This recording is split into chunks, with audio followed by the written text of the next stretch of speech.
నువ్విచ్చేదేందయ్యా body, నువ్విచ్చేదేందయ్యా body అని అడుగుతా ఉన్నా. వాళ్ళకి రావాల్సిందే, వాళ్ళకి హక్కుగా వాళ్ళకి రావాల్సిందే వాళ్ళకు వస్తూ ఉంది. వాళ్ళకి అది ఇస్తూ ఉన్నారు, అది వాళ్ళకి ఇస్తూ ఉన్నారని మీరు చెప్తా ఉన్నారు. ఇది నిజంగా ధర్మమేనా, న్యాయమేనా అడుగుతా ఉన్నా.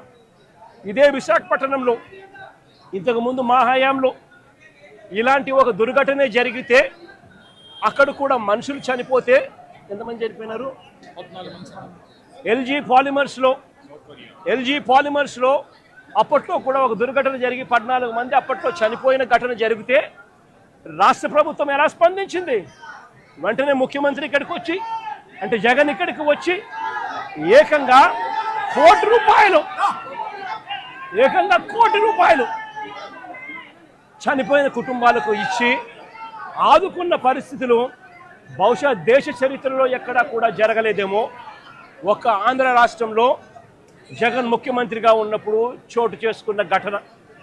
ఏకంగా ₹1,00,00,000 వాళ్ళకి ఇచ్చి ఆ కుటుంబాలకు తోడుగా ఉండి ఆ వాళ్ళ సభ్యులు చనిపోయిన వాళ్లకు ఉద్యోగాలు కూడా మళ్ళీ ఆ కంపెనీలో ఇచ్చేట్టుగా వైఎస్ఆర్సీపీ ప్రభుత్వం అప్పట్లో అడుగులు ముందుకు వేసి చేయించింది.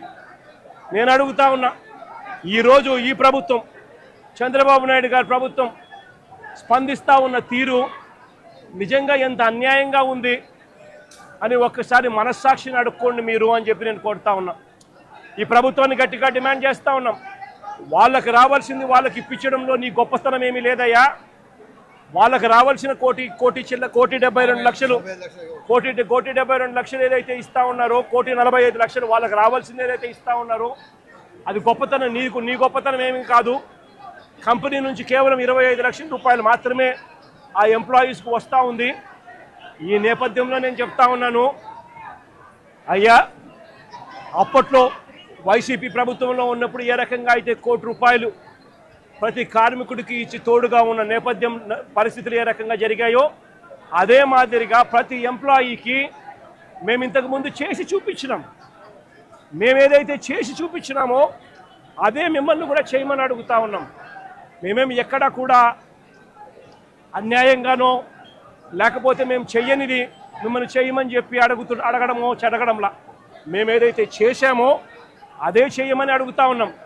వెంటనే వాళ్లకు ఈ ₹1,45,00,000 అదనంగా వాళ్ళకి ఏదైతే వస్తూ ఉండదో దాంట్లో నీ ప్రమేయం ఏదైతే లేదో వాళ్ళకు సంబంధించిన group insurance, provident fund, gratuity, risk insurance ఈ రూపేణ వాళ్ళకు వస్తూ ఉన్న ₹1,45,00,000 ఏదైతే వస్తూ ఉందో దానికి అదనంగా మరో ₹1,00,00,000 ఖచ్చితంగా వాళ్ళకి ఇవ్వాలి.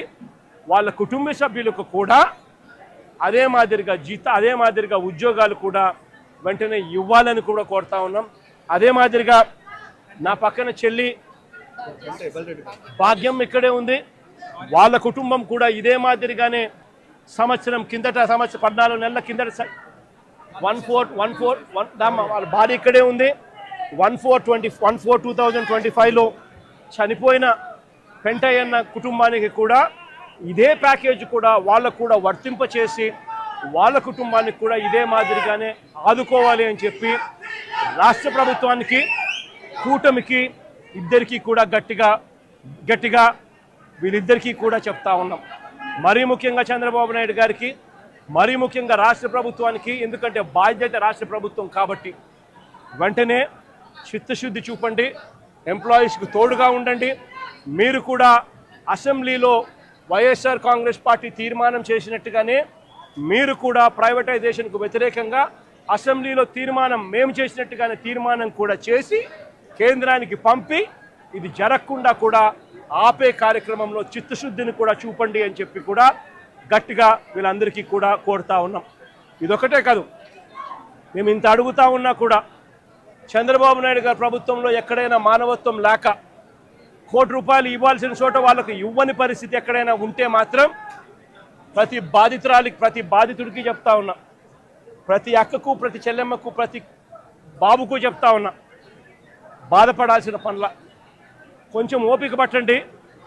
దేవుడి దయతో మన ప్రభుత్వం వచ్చిన వెంటనే ఒక నెల తిరక్క మునిపే ₹1,00,00,000 రాష్ట్ర ప్రభుత్వం తరఫు నుంచి వీళ్ళకి ఇచ్చి ఆదుకుంటామని చెప్పి 124185 పర్మనెంట్ ఎంప్లాయీ, రెగ్యులర్ ఎంప్లాయీ SMS2లో పనిచేస్తూ ఉన్నాడు, మాస్టర్ టెక్నీషియన్గా పనిచేస్తూ ఉన్నాడు. చనిపోయింది 1/4/2025. 1/4/2025 1 ఏప్రిల్ 2025 చనిపోయాడు. నేను అడుగుతా ఉన్నా, ఈ పెంటయ్యన్నకు కూతురు, ఇదిగో ఐడి కార్డు, ఈ పెంటయ్యన్నకు కూతురు పేరేం పేరుమా? భాగ్యశ్రీ కూతురు, కొడుకు ప్రసాదు, నవీను ప్రసాదు. చనిపోయినప్పుడు ఉద్యోగాలు ఇస్తామన్నారు, నెలలోనే ఉద్యోగం ఇస్తామన్నారు పిల్లలకు, కాంపన్సేషన్ ఇస్తామని చెప్పినారు. ఇంతవరకు కాంపన్సేషన్ ఇవ్వాల, ఇంతవరకు జాబ్ లేదు. జాబ్ అడిగితే, కాంపన్సేషన్ అడిగితే నిర్దాక్షిణ్యంగా ఫైల్ పోయింది అని చెప్తా ఉన్నారు. నిజంగా ఆలోచన చేయమని అడుగుతా ఉన్నాం. ఇంత నిర్దయగా ప్రభుత్వాలు వ్యవహరించడం ధర్మమేనా అని అడుగుతా ఉన్నా.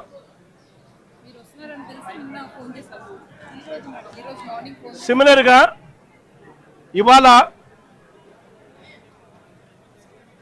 ఇవాళ జరుగుతూ